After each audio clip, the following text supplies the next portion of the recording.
Hello everybody and welcome to this week's video where we're going to look at the question, does my yearling need a screw? My name's Hennessy here at Hennessy Lodge Equine Hospital.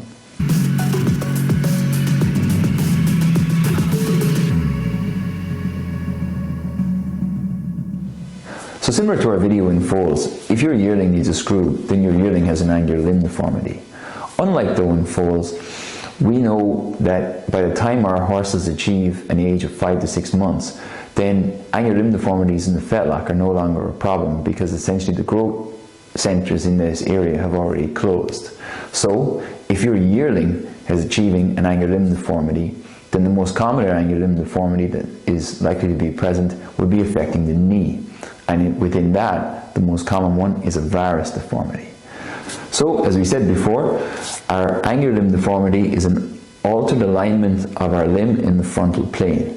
Roughly, this means that if we've got a varus deformity, our lower limb moves towards the midline, pushing the affected joint out and away from the body, or our lower limb moves away from the horse's midline, pushing the affected joint in towards the midline, and that's a valgus deformity.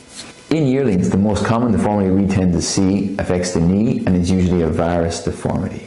From about 6 months of age, weanlings and yearlings begin to enter rapid growth phases and put on weight, and so are more likely to start developing angular limb deformities. But as a general rule, we tend to avoid transphyseal screws during rapid periods of growth. They can be associated with a greater number of complications, especially collapse of the affected bone, and leading to quite catastrophic secondary overcorrection of the bone even when our screw has been replaced.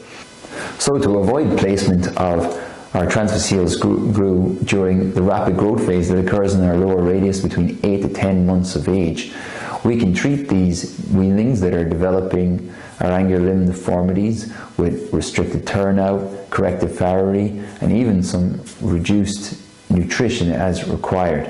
If, however, this fails to achieve the alignment and the improvement in our angular limb deformity as we had previously required, then by the time our horse achieves yearling status, use of transphyseal screws is appropriate. Our transphyseal screws are placed in the longer side of the affected bone, as we stated in our previous videos. So in the case of a carpal varus deformity, it means placing our transphyseal screw through the growth plate on the outside of our radius bone. This again will apply the handbrake function of the transphyseal screw, as we stated in our previous video, and that screw is left in place until our forelimb achieves a straight conformation or immediately before achieving a straight conformation.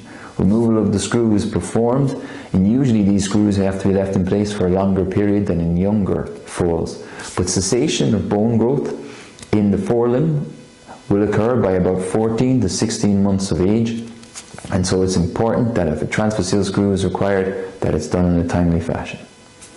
And that's it. Join us next time. We're going to look at chips and joints. Talk to you then.